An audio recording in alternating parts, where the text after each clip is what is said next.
ಒಟ್ಟಾರೆ ಕಾಂತಾರ ಸಿನಿಮಾಗೆ ಸಂಬಂಧಪಟ್ಟ ಹಾಗೆ ಕಾಂತಾರ ಸಿನಿಮಾದ ಸಹನಟ ರಾಕೇಶ್ ಪೂಜಾರಿ ಸಾವು, ನಟ ರಕ್ಷಿತಾ ಪ್ರೇಮ್ ಜೊತೆಗೆ ನಟ ಜಗ್ಗೇಶ್ ಕೂಡ ಸಂತಾಪ ಸೂಚಿಸಿದ್ದಾರೆ. ಕಾಮಿಡಿ ಕಿಲಾಡಿಗಳು, ರಿಯಾಲಿಟಿ ಶೋ ಮೂಲಕ ಪ್ರಸಿದ್ಧಿ ಪಡೆದಿದ್ದಂತಹ ನಟ, ಮೃದು ಮನಸ್ಸಿನ ಸ್ವಭಾವದ ವ್ಯಕ್ತಿತ್ವ ನಿನ್ನದು, ಮಿಸ್ ಯು ಮಗನೇ ಅಂತ ಹೇಳಿ ನಟಿ ರಕ್ಷಿತಾ ಸಂತಾಪವನ್ನು ಸೂಚಿಸಿದ್ದಾರೆ. ಕಾರಣ ಸಾಕಷ್ಟು ಕಾಮಿಡಿ ಕಿಲಾಡಿಗಳಲ್ಲಿ ಕನ್ನಡ ತುಳು ಸಿನಿಮಾದಲ್ಲಿ ನಟಿಸಿದ್ದ Rakesh Poojary Petkammi, Ammeru police, Pammane, the great, Umil, ಇಲ್ಲೊಕ್ಕೆಲು ತುಳು ಸಿನಿಮಾಗಳಲ್ಲಿಯೂ ಕೂಡ ನಟನೆಯನ್ನ ಮಾಡಿದ್ರು. ಕನ್ನಡದ ಎಂತಹ ಲೋಕವಯ್ಯ ಸಿನಿಮಾದಲ್ಲೂ ಕೂಡ ನಟನೆ ಮಾಡಿದ್ರು ರಾಕೇಶ್ ಪೂಜಾರಿ. ಕಾಂತಾರ ಸಿನಿಮಾದ ಸಹ ನಟ ರಾಕೇಶ್ ಪೂಜಾರಿ ಇನ್ನಿಲ್ಲ. ಇಲ್ಲಿ ನಟಿ ರಕ್ಷಿತಾ ಪ್ರೇಮ್ ಜೊತೆಗೂ ರಾಕೇಶ್ ಪೂಜಾರಿ ಇಬ್ಬರ ನಡುವಿನ ಮಾನಸಿಕ ಸಂಬಂಧ ನಿಜಕ್ಕೂ ಸಾಕಷ್ಟು ಅಭಿಮಾನಿಗಳಿಗೂ ಕೂಡ ಗೊತ್ತು. ರಿಯಾಲಿಟಿ ಶೋನಲ್ಲಿ ಜಡ್ಜ್ ಆಗಿ ರಕ್ಷಿತಾ ಪ್ರೇಮ್ ಇದ್ರೆ ಅಲ್ಲಿ ಕಂಟೆಸ್ಟೆಂಟ್ ಆಗಿ ರಾಕೇಶ್ ಪೂಜಾರಿ ಇರ್ತಾರೆ. ರಾಕೇಶ್ ಪೂಜಾರಿಯ ಸ್ಕಿಟ್ ಶುರುವಾಯಿತು ಅಂತ ಹೇಳಿದ್ರೆ ಅಲ್ಲಿದ್ದಂತಹ ಎಲ್ಲ ವೀಕ್ಷಕರಿಗೂ ಪ್ರೇಕ್ಷಕರಿಗೂ ಹಬ್ಬ, ಇನ್ಕ್ಲೂಡಿಂಗ್ ಜಡ್ಜಸ್ಗಳಿಗೆ. ನಕ್ಕು ಸುಸ್ತಾಗೋವರೆಗೂ ಕೂಡ ನಗಿಸುವ ಕ್ವಾಲಿಟಿ ಇದ್ದಂತಹ ಒಂದು ಕಂಟೆಸ್ಟೆಂಟ್ ಆಗಿದ್ರು ಈ ರಾಕೇಶ್ ಪೂಜಾರಿ. ಇನ್ನು ಕೋಸ್ಟಲ್ವುಡ್ ತುಳು ಸಿನಿಮಾ ರಂಗಕ್ಕೆ ಬಂದರೂ ಕೂಡ 5-6 ಸಿನಿಮಾದಲ್ಲಿ ನಟನೆ ಮಾಡಿದ್ದಾರೆ.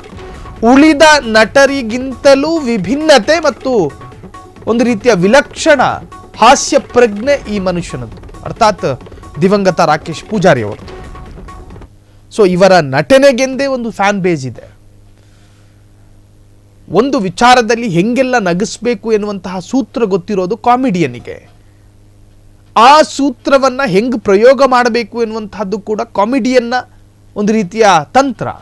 ಈ ಎಲ್ಲ ತಂತ್ರಗಳನ್ನು ಕೂಡ ಜೀರ್ಣೆ ಮಾಡಿಕೊಂಡು ನಗಿಸಿ ಪ್ರೇಕ್ಷಕರನ್ನ ಗಿಟ್ಟಿಸಿಕೊಂಡವರ ಪೈಕಿ ಅಗ್ರಗಣ್ಯ ಇತ್ತೀಚೆಗಿನ ಜನರೇಷನ್, ನಾನು ಹೇಳ್ತಾ ಇರೋದು ಯಂಗ್ಸ್ಟರ್ಸ್ಗಳಲ್ಲಿ ಒಂದು ಕಾಮಿಡಿಯಿಂದ ಒಬ್ಬರನ್ನ ಸೆಳೆಯೋದು ಅನ್ನುವಂಥ ಕ್ವಾಲಿಟಿ ಇರೋದಾದರೆ ಅದು ರಾಕೇಶ್ ಪೂಜಾರಿ. ಅಂತಹ ಒಂದು ಪ್ರತಿಭಾನ್ವಿತ, ಒಂದು ಉತ್ತಮ ಆಕ್ಟರ್, ಅದ್ಭುತ ಕಲಾವಿದ ಇವತ್ತು ಇಲ್ಲ ಅನ್ನೋದು ನಿಜಕ್ಕೂ ಕೂಡ ಒಂದು ರೀತಿಯ ಆಘಾತ. ಆದರೆ ಕಾಂತಾರ ಸಿನಿಮಾದಲ್ಲಿ ನಟನೆ ಮಾಡ್ತಿದ್ದಂತಹ ಕಲಾವಿದರಿಗೆ ಯಾಕೆ ಸಾವು ಸಂಭವಿಸ್ತಾ ಇದೆ? ಈ ಹಿಂದೆಯೂ ಕೂಡ ಇದೇ ಸಿನಿಮಾಗೆ ಸಂಬಂಧಪಟ್ಟ ಹಾಗೆ ಒಬ್ಬ ಕಪಿಲ್ ಎನ್ನುವಂಥ ಕಲಾವಿದ, ಈಗ ಎಂ ಕೆ ಮಠ ಕೂಡ ಬಗ್ಗೆ ಮಾತನಾಡ್ತಾ ಇದ್ರು. ಅದೇನೇ ಇರಲಿ, ಅವ್ರು ಏನೇ ಹೇಳಿರಲಿ, ಆದರೆ ಆಪ್ತಮಿತ್ರ ಎನ್ನುವಂತಹ ಸಿನಿಮಾ ಈಗ ಒಂದು ವಿಚಾರ ಚರ್ಚೆಗೆ ಬಂದಾಗ ಅದರ ಪರವಿರೋಧ ಚರ್ಚೆಗಳಾಗೋದು ಸಹಜ, ಸ್ವಾಭಾವಿಕ.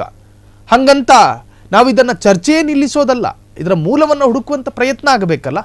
ಕಾಂತಾರ ಸಿನಿಮಾದಲ್ಲಿ ನಟನೆ ಮಾಡ್ತಿದ್ದಂತಹ ಇಬ್ಬರು ಪ್ರತಿಭಾನ್ವಿತ ಕಲಾವಿದರು ಸಾವನ್ನಪ್ಪಿದ್ದಾರೆ. ಈ ಹಿಂದೆಯೂ ಕೂಡ ಆಪ್ತಮಿತ್ರ ಎನ್ನುವಂತಹದ್ದು ಕಾಂತಾರದಷ್ಟೇ ಫೇಮಸ್ ಆಗಿದ್ದಂತಹ ಒಂದು ಚಿತ್ರ.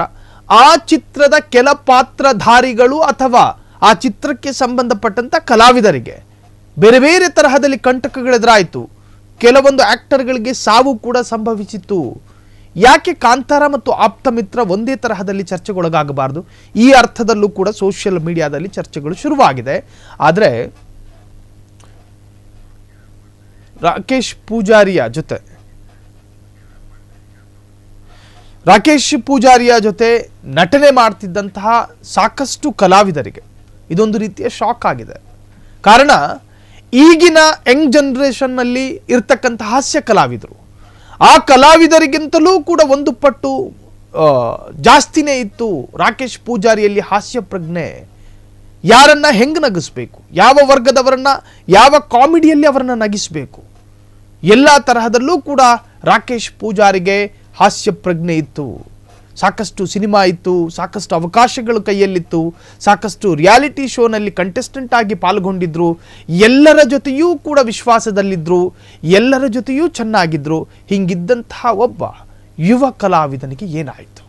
ಕ್ಷಣ ಕ್ಷಣದ ಸುದ್ದಿಗಳಿಗಾಗಿ ಫ್ರೀಡಂ ಟಿವಿ ಸಬ್ಸ್ಕ್ರೈಬ್ ಮಾಡಿ, ಲೈಕ್ ಮಾಡಿ ಹಾಗೂ ಫಾಲೋ ಮಾಡಿ.